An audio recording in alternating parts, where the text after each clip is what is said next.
the FSF PopCast live show. Hello, Hello kids and cadets. Welcome to the FSF PopCast Sidebar. Tonight we have a fun discussion on tap. And yes, technically we are late because I was trying to shoo my corgi out from underneath my desk so I could sit here normally. You also almost dropped your laptop. I did almost drop my laptop. That was almost very expensive. Dropping a MacBook would be very unwise. Do you have Apple not Care? Cheap. I did. I think it's expired now, and that would be very expensive. That would be bad. So that would be bad. Yeah. So a couple weeks back, we talked about the Disney era of Star Wars movies. So tonight we're going to talk about the Disney era of Star Wars TV shows. Now we're going to talk about the live action shows where we can cover the animation in another setting because I think there's enough of those shows, enough animated series from the Disney era, and there's enough live action that they each deserve their own section of conversation. And I still have to watch Resistance. I think, haven't seen it yet. Well, so there is also that. And Visions. But anyway. I watched Vision season 1. It was a struggle for me because I'm not the biggest fan of anime, right? Right. So, and it's anime, but I will say this, that anime fan or not, the season 1, episode 1 of Visions is breathtakingly awesome. Yeah. It's all done in black and white, and then there's the red, and that's all I'm going to say, but it's really, really very cool. And, you know, for a non-anime fan, I was pretty well enraptured with it. But I liked it. I locked it a lot. So, but yeah, so tonight we're going to talk about all the live action series. There's been 7 live action series since Disney took over Star Wars. So we'll get into that in just a second. But before we do that, we do want to take a quick second to thank all of our show partners. That, of course, is Bones Coffee Company. Use the code FSF PopCast to get a discount on your order there. Idea Farm, formerly known as TCT, where fandom meets fashion. You can go there and get a lot of cool, nerdy shirts using code FSF15 to get a discount code there. Eddie AI, who helps us do all of it. When you find us on TikTok or Instagram Reels or YouTube Shorts, those are put together by Eddie AI. It is not a generative AI tool. It is a AI tool that works with things that you, the artist, have already generated. It does not create anything from you. So that's the only reason why we use it, because otherwise that would be very much against what we stand for. And then last but not least, certainly not least, the one, the only, the amazing Level Up Sabers. Ooh. So yeah, lightsabers that are better than a stick. Guaranteed to be better than a stick. So there is also that. Yes, indeed. This indeed.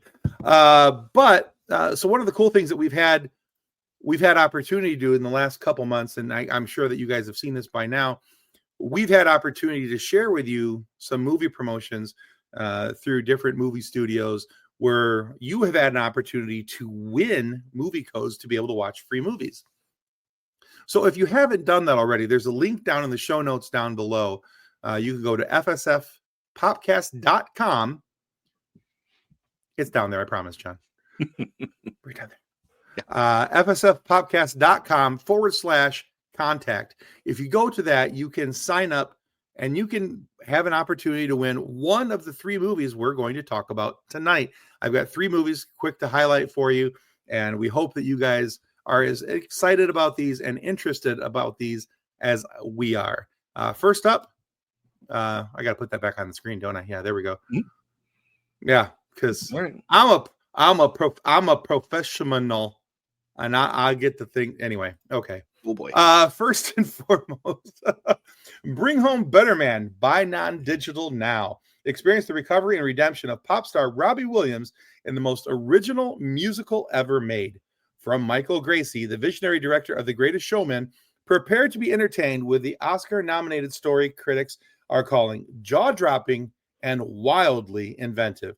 It includes over 45 minutes of show-stopping bonus features available at participating retailers. Buy or rent Better Man on Fandango at home now. Rated R from Paramount Pictures. Again, you can go buy it, or you could take a chance on going to fsfpopcast.com/contact and have an opportunity to win yourself one of them their Fandango codes, because that would be Fandangulous. Fandangtastic. Fandangtastic. There we go. That's probably closer to what I was trying to get to.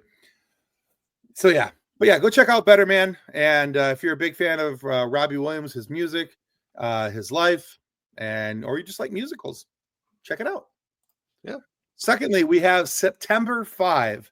Now, Academy Award nominee for Best Original Screenplay. September 5 is now on digital, based on the true events at the 1972 Olympics and the hostage crisis that changed media coverage forever. Starring Peter Sarsgaard, John Magaro, Ben Chaplin, and Leonie Bench. Buy or rent September 5 on Fandango at home now. Rated PG from Paramount Pictures. Again, we have a code for you if you'd like to have an opportunity to win this movie. Just, again, fsfpopcast.com/contact. And the last of our promotions for tonight, you have an opportunity to win this as well. One of Them Days is certified fresh and verified hot on Rotten Tomatoes and now available in theaters and on digital.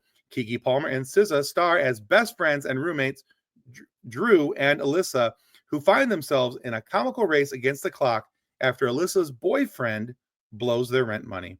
With eviction looming, they'll do whatever it takes to stay afloat and keep their friendship intact. Don't miss One of Them Days from Sony Pictures Home Entertainment on digital now, rated R. Again, we have a digital code for you, so you can go buy it, you could rent it, or you could win it from us. So there we go. Go check those out. Go to fsfpopcast.com/contact. Sign up, get yourself a chance to win. So I don't like renting digital movies because it's usually just a couple bucks less than buying it a couple weeks later. Agreed. You know, and even then, I mean, I'd rather wait for a physical copy. But, you know, if I can get a free digital version of something free, anything free is worth saving up for. I agree. Why not get a free copy when you can? Yeah. So, all right. So that is our discussion for tonight. No, I'm just kidding. I'm like, and we're done. Yeah. Thanks for stopping by. Shortest episode yet. Boom, under 10 minutes. No, so tonight we are going to be talking about, again, the Star Wars of the Disney era, the live action TV show. And we're going to talk about them in chronological order of release. So not how they fit into the Star Wars timeline, but how when the series came out, how they were released in chronological order. So yep. I should just call that release order instead of chronological order. That's going to confuse things. So our chronology, not Star Wars chronology. Correct. We are talking about them in release order. Okay. So up first, we have Space Daddy and The Mandalorian, Papa Pedro. I loved this show when it came out. I mean, I still like the show, don't get me wrong. But, like, it was just one of those. First season. Yeah. I have nothing but good things to say about the first season. Agreed. You know, when this came out, I was like, oh, thank God it's good. Thank God it's good. I was so nervous about this show coming out because, I mean, even before it hit, there was, you know, I know this will shock and surprise many people out there, but there's a section of Star Wars fandom that's not very positive. What? I know, right? Star Wars Theory. Anyway, yeah, Star Wars Theory is one of them. But I mean, there's this whole group of people that, and I don't know I don't remember what his stance was on this back then. I'm sure he loved it then, hates it now. That's usually how he rolls. But there was enough people that you know were putting out negative vibes and things about this, that so when it came out, it was like, please let it be good. Please let it be good. Please let it be good. And that first season was amazing. Absolutely amazing. And then of course there was the baby. The child. Mm-hmm. Yeah, this was, I mean, it was Disney's big experiment on making Star Wars television. And this just was awesome. Yeah. Yeah. The first season. You know, it had a pretty much self-contained story, you know, beginning, middle, end. Character development, you know, world building. It was just great. Absolutely loved it. I feel a butt coming on though. That has to do with season 3. There it is. Okay. Yeah. And okay, so we want to stress right now that we're going to talk about the highs and lows of these shows, and that will involve some criticism from time to time. And it's okay to be critical of the things you like. Just don't be a dick about it. I mean, you can be critical, So, but yeah. So, what were your criticisms of season 3? Oh, season 3. Other than Lizzo. Honestly, it just felt a little okay. Lizzo and Jack Black in episode 6 of season 3. That was I didn't really like it, but that episode never needs to be aired again. Right. The pirate leader basically being Guacamole the Hutt. I called him Salad the Hutt. Okay, yeah. Instead of like bringing something a little more solid, I mean that would have been a great spot to bring in. Oh, what's his name? Hondo? Yeah. Or anybody else with a little more credibility. But as soon as you see Salad the Hutt, Guacamole the Hutt, whatever, I don't even remember his name. I'd have to look it up. I didn't care to learn it. As soon as he shows up, he's killed. Basically, like in this season, he's a throwaway villain. I don't like those. No, I'm not a big fan of those either. But yeah, every time we saw, I mean, the man was basically a walking chia pet. Yeah, and I don't know. I was not out of all the creature creations, and I think Star Wars typically does really, really well with creature creation. Yes, this was not one of them, and they've done really well with creature creation inside of this series. Yeah, but that episode, I was not a fan of. I'm not a huge Jack Black fan to begin with. Okay. And I'm very hit or miss with him on things that he does. I get that. I very rarely find middle ground in anything he does. It's either I love it or I hate it. There's very rarely a middle ground where I'm just kind of like, it's okay. Mm-hmm. But yeah, I hated him in this episode. It was just, he's just so over the top. And then the combination of him and Lizzo together was just disastrous. Yeah. And that whole episode, the last 5 minutes of that episode saved that episode. Yeah. Kinda. And, if I can cut out the first 35, 40 minutes of it, we'd be fine. Oh, hey, I know you guys. And we know you, Kathleen. How you doing? So, flirt with her on your own time. This is my time. Fair enough. But even with that, season 3 was kind of cool because it brought back Keller and Beck. Mm-hmm. Gave Ahmed Best a chance to be an absolute badass on screen. Get him some redemption, some Star Wars redemption. And that that almost balances out the Jack Black Lizzo episode. Almost. Yeah, Kathleen said Jack Black and Mando. Yeah, that episode was crap. I wanted to like it because Jack Black. Yeah. I'm looking at the thumbnail on IMDb, and it's just Jack Black with the beard. And I'm just saying that's kind of a goal. I don't know if that's the goal you should be going for, but hey, that's just me. I have different beard opinions, but I get it. That's to each their own. That and ZZ Top, How you doing? Flirt on your own time. Anyway, no, you can't look homeless. I looked homeless when you met me. Still married me. Well, so there's that. But yeah, so I like a lot of the things that have happened with the storyline. I like the fact that we've included, Bo-Katan and a lot of the other Mandalorians and all these things to try and retake Mandalore. And I like where the potential that the story has. I do feel like I'm nervous about where the story for the Mandalorian sits now and leading into the Mandalorian and Grogu movie. Mm-hmm. Because I feel like the story for the Mandalorian sits in a very precarious place. I don't think season 3 ended well. enough for them to be able to launch into a movie. Yeah, it wrapped up the story really nicely with, Din Djarin having his plot of land, having his feet up, watching his kid play with the frogs. Like that's kind of the end of the story, unless you want something really bad to happen. Which is what I feel is coming. Right. Which makes me nervous because I'm like, you've given us 3 years of on-screen time plus the years in between to fall in love with Grogu and all these things. I'm like, and if you kill him, there will be an uprising. Yeah. So but saying those issues aside, overall the series did a really good job picking up the threads from, the original trilogy, Rebels, Clone Wars. Oh, I agree. And building onto those in a somewhat logical manner. And I also like the fact that they tried launching in or looping in rather some of the things from the sequel trilogy to try and make things make sense. Yeah. Try to answer some of the questions, which I did appreciate. So that's always been one of my things about Filoni that I've liked, is that he's a guy who likes to close loopholes. Right. He likes to have those things fixed. Yeah. Wants to have the connective tissue so everything fits together. Correct. So it's a cohesive story. Overall, criticisms aside, I really like Mandalorian.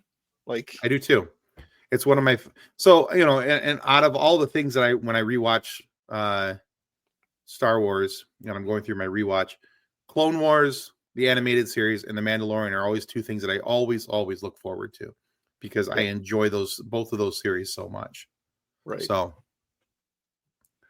the questions like, how did Palpatine return? That actually starts to get answered in the Mandalorian. Yeah. Although it's not fully answered, and that's fine. I don't think we need a full answer. You can kind of let your mind do the rest of the work, and it's actually answered in the books. You just got to go to the books. So, okay, not saying, but I'm just saying.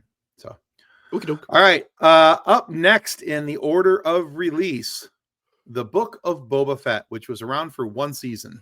It's Mandalorian season 2.5. It is. Out of all the Star Wars shows that have come out, this would be my lowest rated. It has its moments. Yeah. They were a little too experimental here, I think. I think, and I've mentioned this in articles that I've written for Couch Soup. I've mentioned this, I think, before on this show. The biggest problem with this series was that we waited 40 years to find out what would happen when that fist came up through the sand. Yeah. And it was not what people were expecting.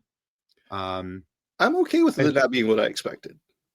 I'm okay with done logically. Yeah. I think there was too much time spent with his story, trying to build a backstory for him to get to the point where he's at now. Mm-hmm. I think that they could have shortened that up by at least an episode or two.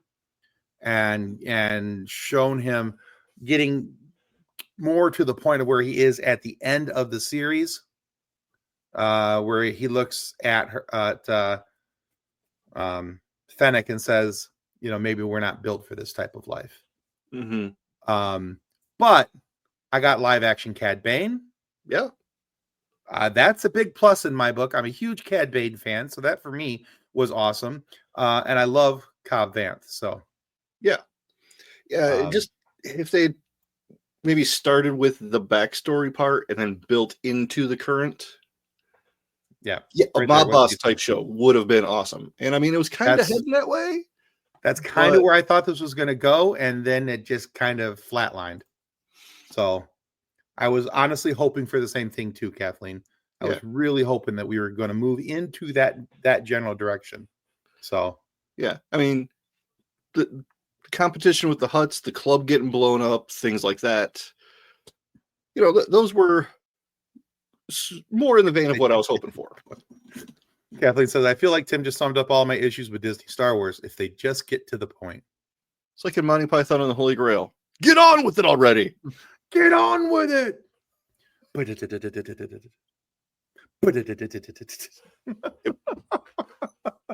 8 episodes, and you're not getting any action till episode 6. That's pretty much what's happened with Star Wars live action.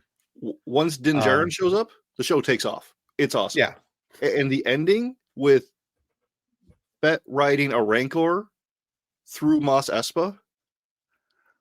I did. One of the I coolest did, things I've ever seen. I mean, okay, riding the Rancor was cool. The Rancor King Konging the building, I was a little over with, but it's just a little much for me. Your next character might be able to handle Rancors. Anyway.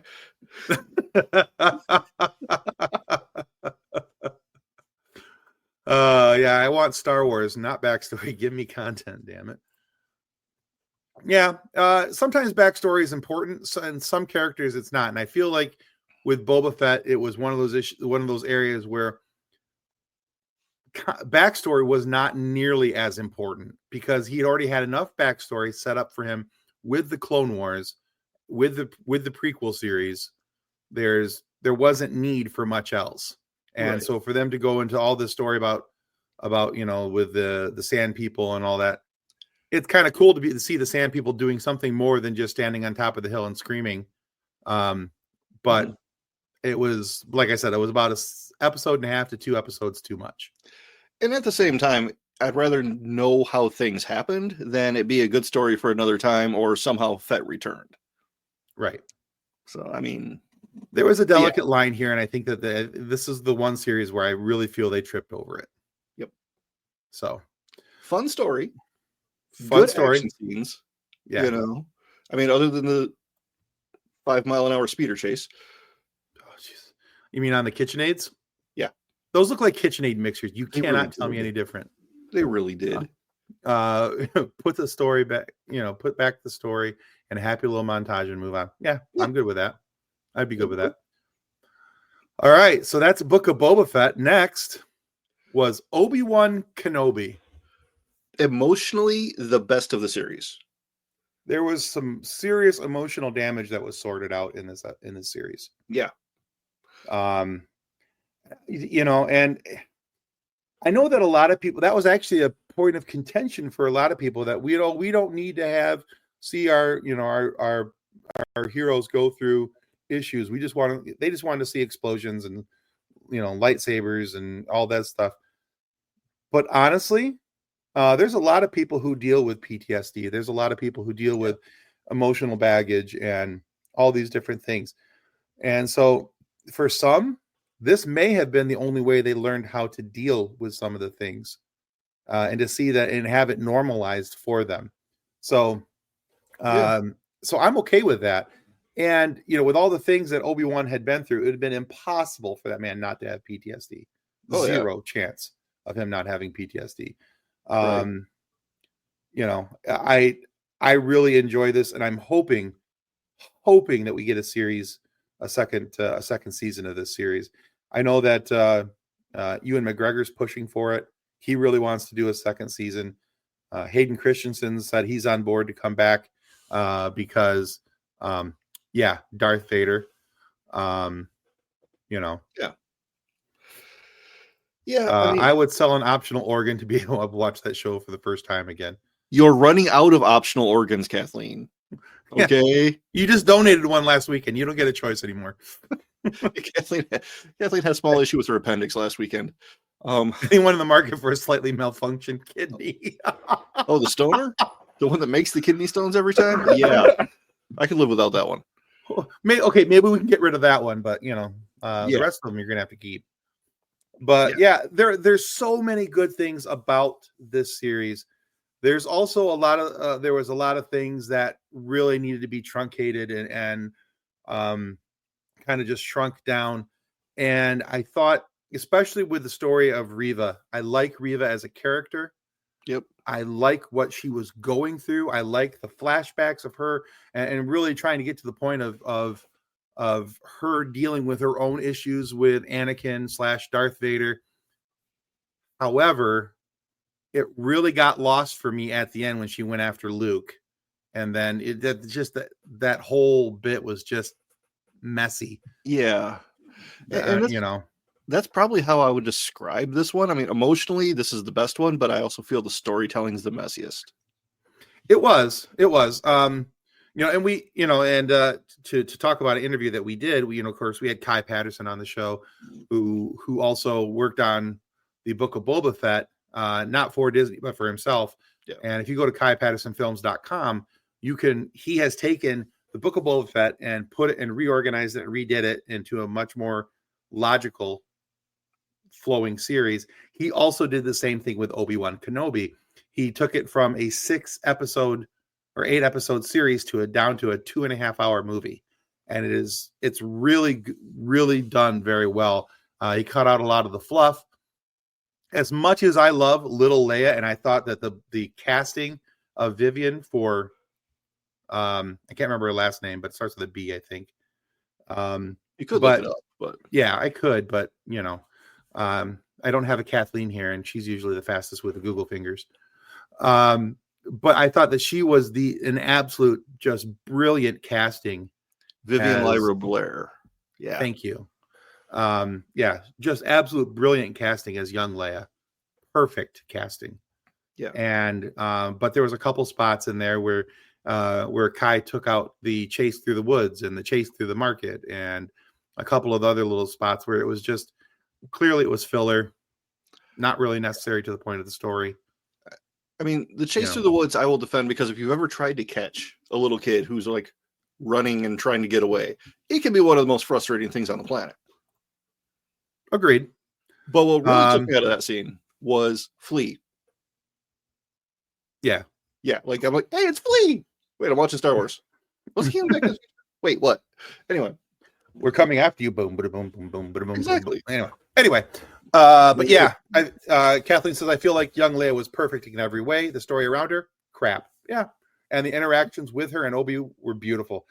Absolutely. Especially when he's talking to her then on the transit ride about her mother. Yeah. And then at the end, when he tells her about her mother and her father, the gifts that she's teared up. Oh yeah. Yeah.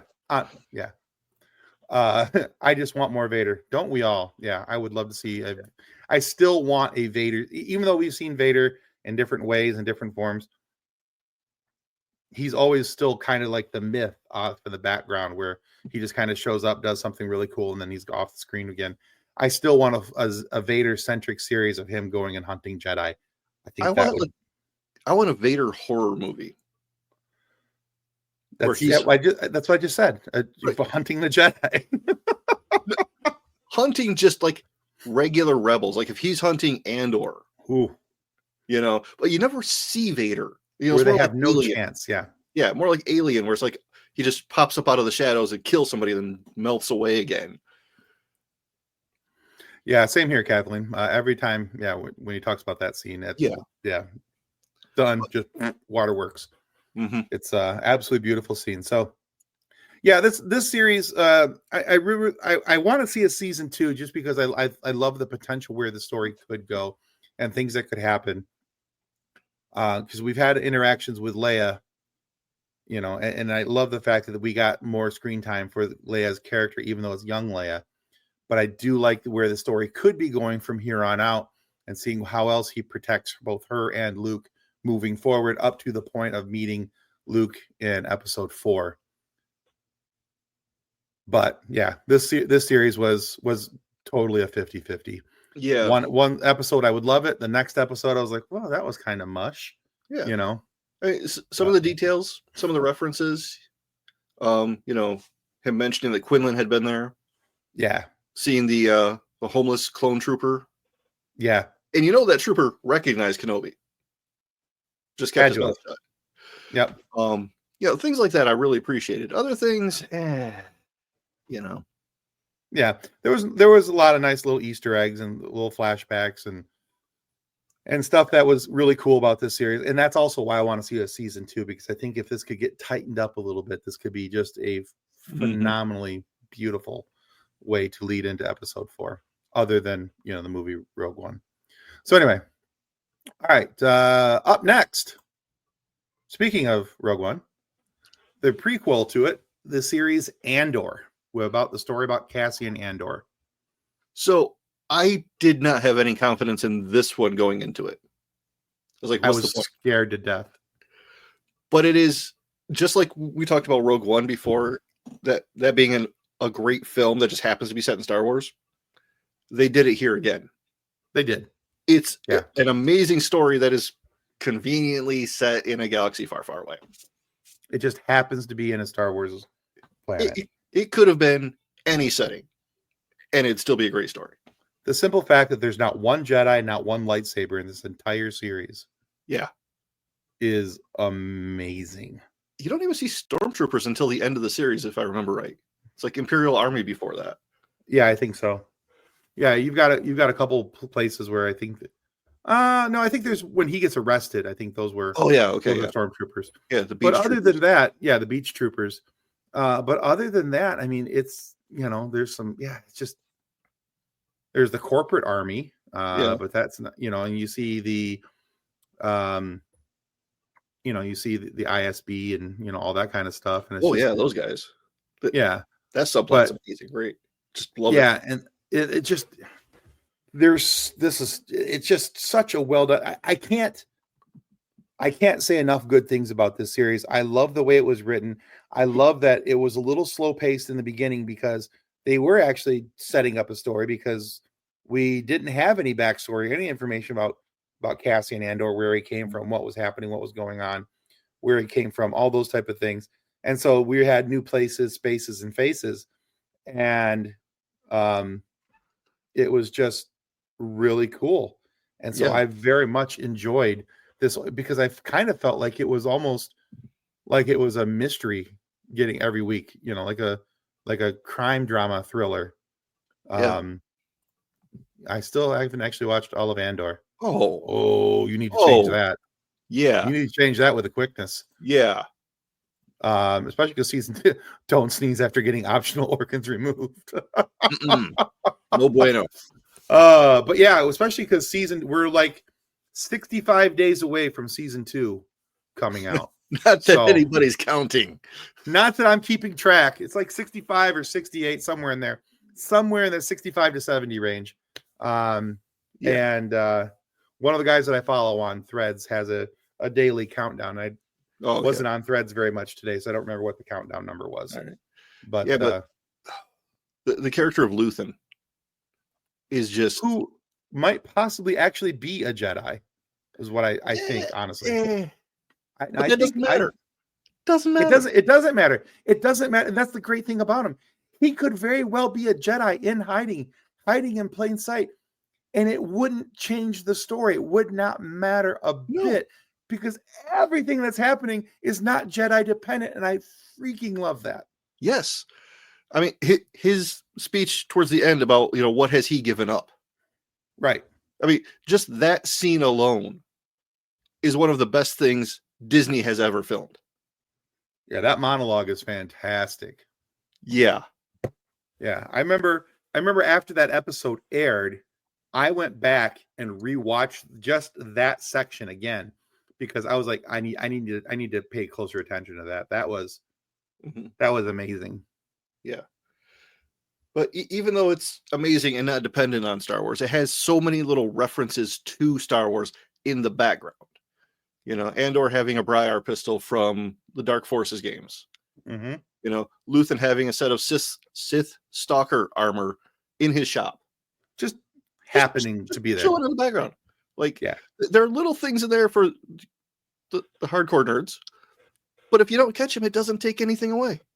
Exactly. You could still enjoy the story without those little details. Yeah. And there's a big detail at the end of season 1 and the post-credit scenes of the final episode. I don't want to say what it is because just in case people haven't seen it. Well, I don't, and I know that she doesn't really care about spoilers, but there are others out there who do care about spoilers. So if you haven't watched the post-credit scene at the end of Andor season 1, you really need to go track that down and watch that because it helps explain what was going on in that prison facility. Yeah. And all of a sudden you go, oh, okay. Yeah. That makes more sense now. It really does. So, and it's one of those little things, one of those little finite details that I, as a mega nerd, go, so that's how they made that? Oh, that's kind of cool. I like that. To me, that was just a really cool, fun little detail. And it's only a snippet of a section of a video. Yeah. But it's one of those cool things, in my opinion. Right. I mean, if they had not put that scene in, it still wouldn't have taken away from the show. But it added so much. It did. It did. All right. So yeah, this is one of my favorites. Probably this is in my top 3 of all the episodes, the shows that have come out. Yep. It's Mandalorian, this, and one other that we're going to talk about in a couple minutes. Okay. All right. So moving on, unless you have anything else to say about Andor. No, just amazing. All right, it's amazing. Watch it before season 2 comes out. Yes. Gasoline. All right. Next, Ahsoka. Actually, my least favorite. Okay. It just felt a little too fan servicey, too dependent on other things, and it was at times. I will give you that. And I didn't really, I didn't really enjoy it that much. I get that. There were times when I was watching it where I was like, you know, oh my God, this is happening. They're really putting it on camera. This is live action. Oh my God, this is cool. And then there were times where I was like, aren't you taking a little while to shut up? Why, you know? Yeah. I love the fact that we have Thrawn live action. I love the fact that we have Sabine Wren live action. I love the fact that we have Ezra Bridger live action. Yeah. I really struggled with, and of course Hera as well. But I was like, if you're gonna have all those in the series, I kept waiting for Zeb to show up, and Zeb never showed up, and I'm like, this is crap. Mm-hmm. So that kind of bugged me, but you know, yeah. I mean, all things considered, I mean, could have been much worse. Yeah. The world between world scene with her and Anakin, phenomenal. The flashbacks to the Clone Wars, especially with some of the early on stuff on Geonosis, with the Captain Rex sighting was kind of cool. Little Easter egg there, that was fun. It was. And again, the person that they picked to play young Ahsoka was perfect. Yep. And I think seeing a human actress playing that character helps emphasize just how horrible the Clone Wars series really should be seen as. Because this is a 12, 13, 14-year-old child in this situation. Right. And it's horrific.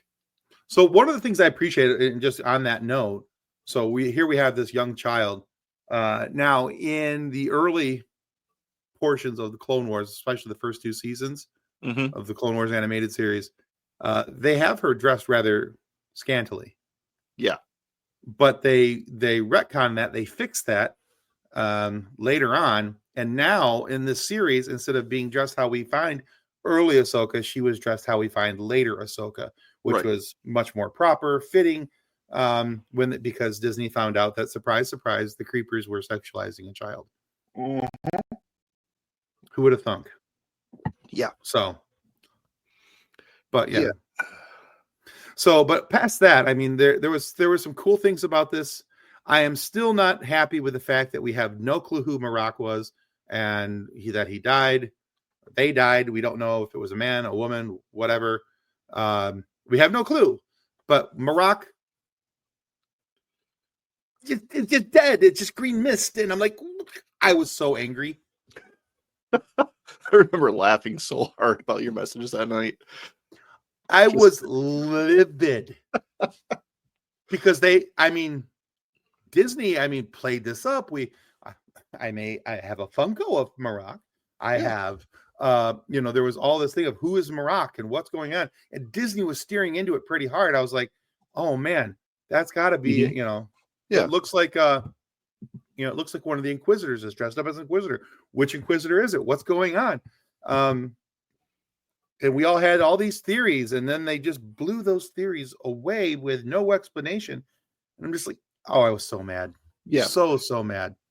But again, this is another one of those series that Kai Patterson has redone. If you go to KaiPattersonFilms.com, you can take a look at this and see his version of the Ahsoka series cut into a movie, which again, really very well done. And he made some neat changes to the world between world scenes that are, that section alone, what Kai did there is worth the download. Yep. So, good series, not great. Yeah, I mean, it's worth watching. I liked Absolutely. Ray Stevenson's character. Oh yeah, Balin. Balin, yep. right? Balin Skull, And his apprentice Shin. I thought those characters were interesting and had potential. Mm-hmm. I'm looking forward to seeing. I mean, the recast it's not going to be the same for him, but I look forward to seeing the character develop. Recasting happens. It's okay. Recasting happens, especially when somebody passes away. It's uncontrollable. I don't know. I'm just going to throw out there again. I mean, we've got Hayden and Ewan saying they'll come back. We get some young actors to play the original cast. Live action Clone Wars, please. No. Play Han, Luke, and Leia, and do like a live action Clone Wars of the original series or the original trilogy. I mean, it could be done.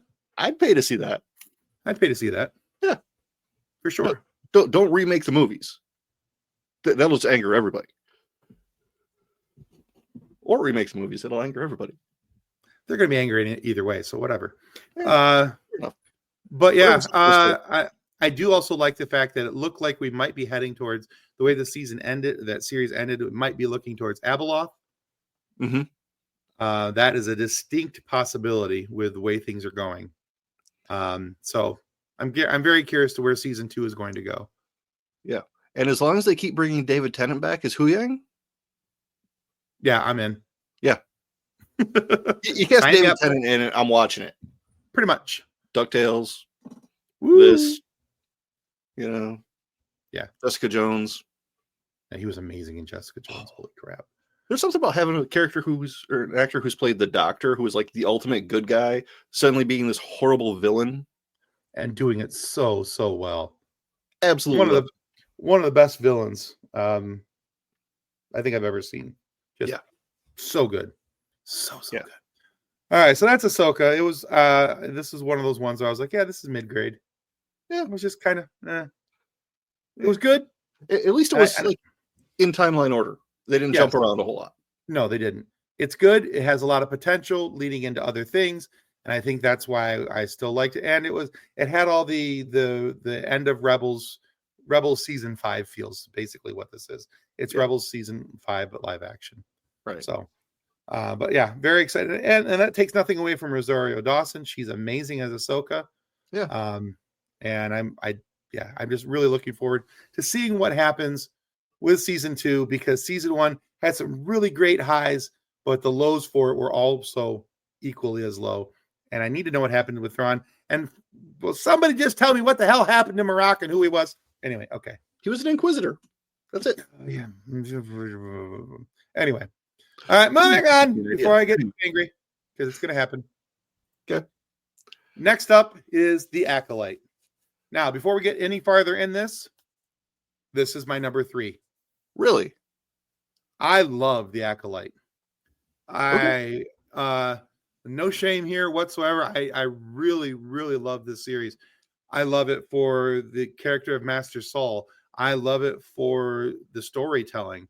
I love it for the fact that we had potential in this to see what was going to happen with the rule of 2 and how that all got set up. And, things with Darth Plagueis were possible to happen moving forward. The lightsaber battles were the best that we have seen since episode 1. Or episode 3, rather, the Revenge of the Sith between, Anakin and Obi-Wan. But the lightsaber battles in this show were just phenomenal. Yeah. And I very much enjoyed this series. I am more disappointed than I can tell you that it's not getting a season 2. Mm-hmm. More disappointed than what I can tell you that it's not getting a season 2. It very much needs a season 2 to flush out the story, to help, because again, anytime we have a story like this is set in the High Republic era. We had opportunity for new places, new faces, and spaces. Yeah. This is not the Star Wars that you're used to. These are not characters that you're used to. And there was things that needed to be done and explained. And I thought this series did a good job of trying to do that. Whatever your feelings were, moving into this. Yeah. get past it, watch it. It's an amazing series, and it has the potential to lead into so many other High Republic and then into the Republic, which is where we meet up with, Star Wars in Episode 1. Right. And I know a lot of there were at least some people who had complaints about, well, this isn't how it was in the pre-Disney continuity. Well, it's not pre-Disney continuity. It's Disney's property now. Mm-hmm. They don't have to follow those things. George Lucas didn't have to follow those things, and he oftentimes didn't. Lucas was filming off the seat of his pants. Right. But I mean, when it came to doing the prequels, he in no way, shape, or form had any obligation to be like, well, they wrote that in a novel, so I have to do it that way. No, he did it however he wanted to. Yeah. He borrowed a few ideas from there, but for the most part, he's like, screw it, I'm going to do what I want. And Disney can do that now. And they can do it really well, like with this story. It's not perfect. Not perfect. But no, it's not. There are, I mean, I'm not going to sugarcoat it. There are some story holes. There are some plot holes you could park a bus in. But all that aside, if you're willing to not look at this with your rose-colored glasses and just be like, oh, it was so great, or oh, it was so bad, you can see that A, there was a good story, B, that there were solid characters who were in need of more development and more time than the 8 episodes they were given. But you can also see at the same time that there are some pretty serious plot holes and things that needed to be and I'm not, Kai Adamundi is not a plot hole. I don't care what you say. That age issue was not an issue. But there's other things that I look at and just go, okay, well, that could have been better explained. That could have been better done. This needed to marry up with this a little bit better.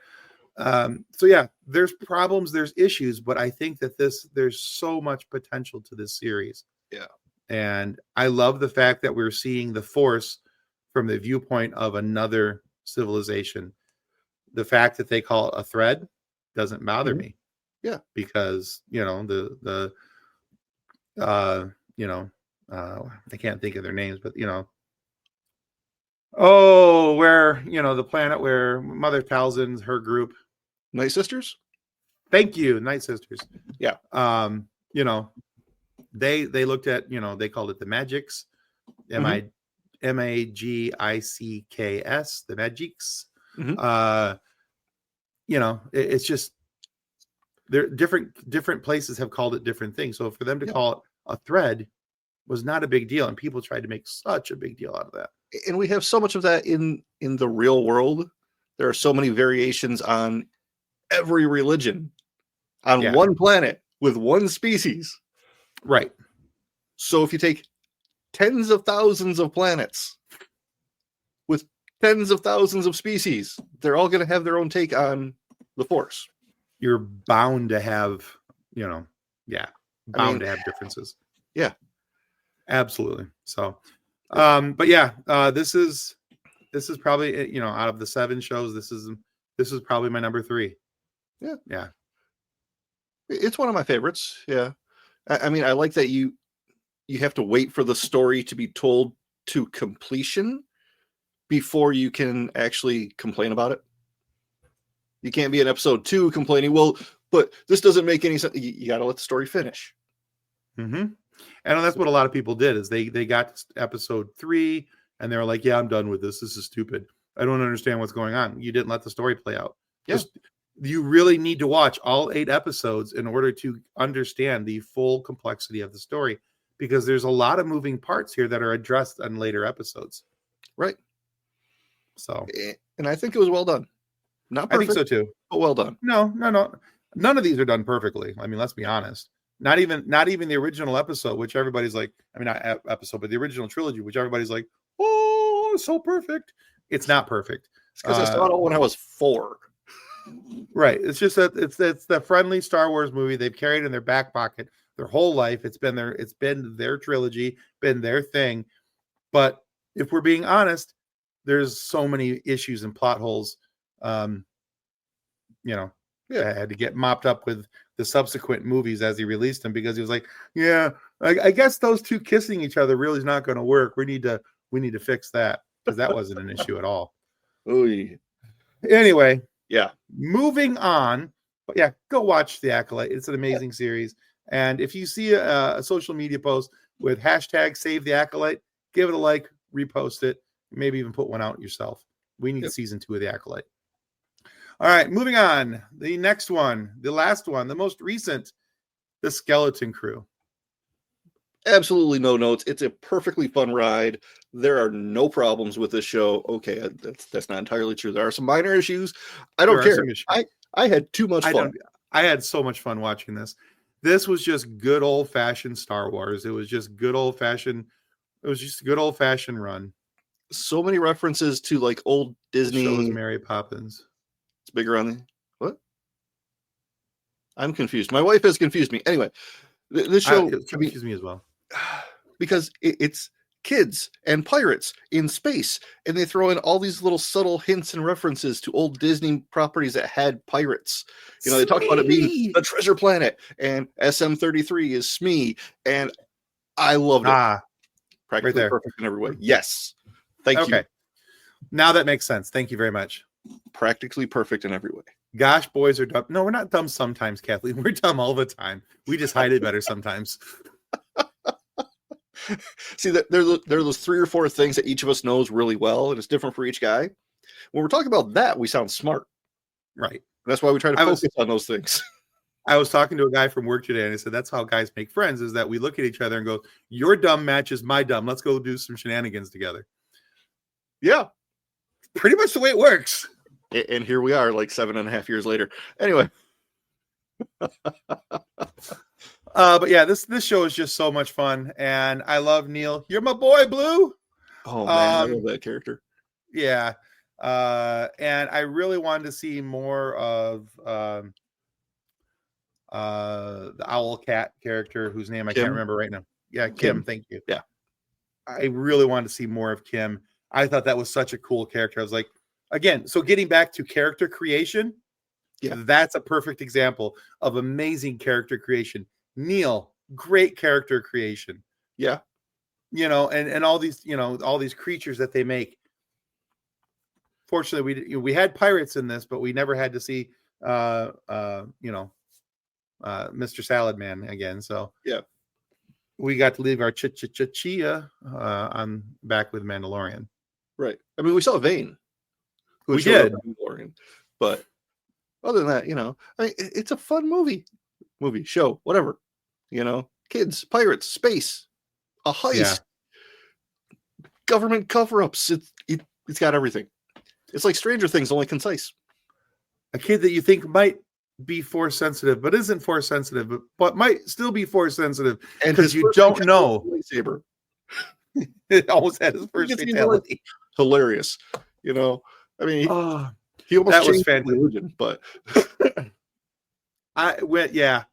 that scene where he's holding that lightsaber and goes to light it off, I was like, oh boy, he's gonna use it, and then almost takes his foot off, throws it. Yeah, that was it was so also many good things. What's that?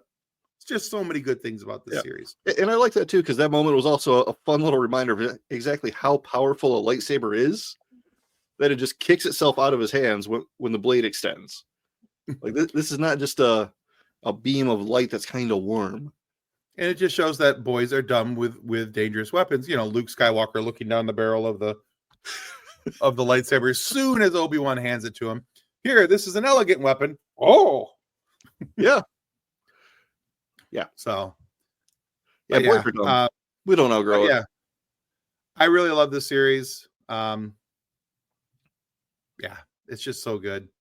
There isn't, other than the Book of Boba Fett, there isn't one series out of this where I look at it and go, I'm really disappointed at any of these series, and I wish they would have done this so much differently. In any movie, any day, my top 3 could change depending on how I'm feeling that day. I don't know. We're not really ranking these tonight. We're just kind of talking about them, but I have my favorites. Definitely Mandalorian and Andor are up there. I really love The Acolyte. I really love Skeleton Crew. And there's things about Obi-Wan I love, and there's things about Ahsoka that I love, and there's still things about Boba Fett that I love. Yeah, but just less of them for Boba Fett. So yeah, the last couple episodes, once Din Djarin shows up, it gets so much better. Oh, I'm the pace sorry. definitely. It's true though. It's true. The pace of that series definitely stepped it up a notch. Yeah. So They were done with the flashbacks and they just got on with it. Like Kathleen was saying Exactly. earlier. get on with it. So anyway, that's all, folks. Yeah. So those are the live action Star Wars shows, and we've had a great opportunity to really enjoy some Star Wars over the years. And it looks like we're going to get some more. We've got season 2 of Andor coming, season 2 of Ahsoka's coming. I was really hoping we were going to get one more season of The Mandalorian to kind of flesh out that story a little bit better. Like I said earlier, I still not a big fan of the way that series ended, and I just feel like we're set up for me to sit there rocking back and forth in the theater going, oh God, what are they doing to Grogu? So I think what they really need to do is, if they're going to do Star Wars shows, have them not be about the legacy story. I agree. You know, I mean, it can tie in, Andor ties directly into the original trilogy, but it's its own story. It's its own story without any interruption or activity from legacy characters. Yeah. Mandalorian, except for a couple of appearances by like Luke and Ahsoka. Mm-hmm. You know, it's off doing its own thing. Skeleton Crew is beautiful because it's off doing its own thing. Those are the stories we need. It's a big galaxy. There's more than 12 people here. And as much as I want a Darth Vader series, I think Star Wars sometimes, and Rogue One proved this, Andor continues to prove it, that sometimes our stories are better when we're away from the Skywalker name.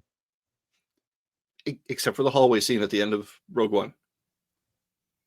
I'm not going to argue that. And that was an add-on, an afterthought, a reshoot just blows my Correct. Yeah. Yeah.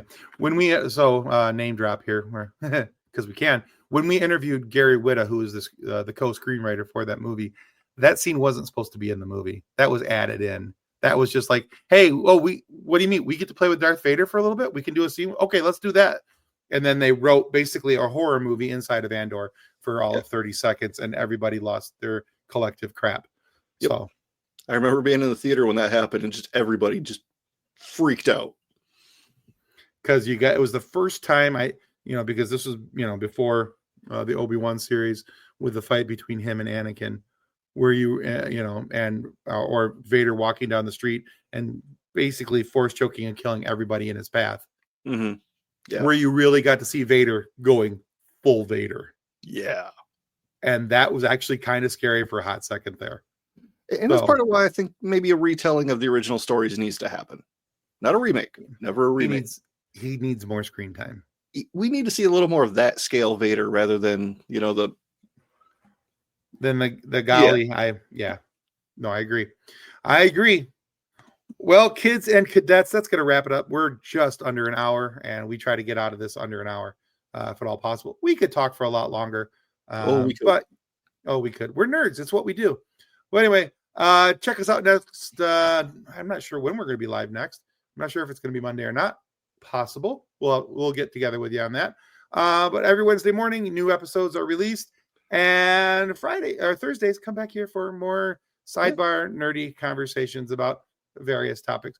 Probably the next Star Wars Disney era conversation we will have is about Star Wars animation. I need to go watch Resistance. But do you though? Okay, just kidding. No, we do. I need to. I'm just saying. Yeah, I need to watch Young Jedis. Yeah, it's fun. What? Watch it with your grandson. Oh, I will. It's part of his Jedi training. So yes, Jedi training is going to be a thing. So I mean, kind of got to do it. I got to do the thing. So, but all right. On that note, may the Force be with you as you continue to live long and prosper. Goodbye. Copyright 2025 FSF Podcast. Reference to any specific product or entity mentioned on this podcast does not constitute an endorsement or recommendation by FSF Podcast. The views expressed by guests are their own, and their appearance on the program does not imply an endorsement of them or any entity they represent. If you have any questions about this disclaimer, please contact us via email at info@fsfpopcast.com.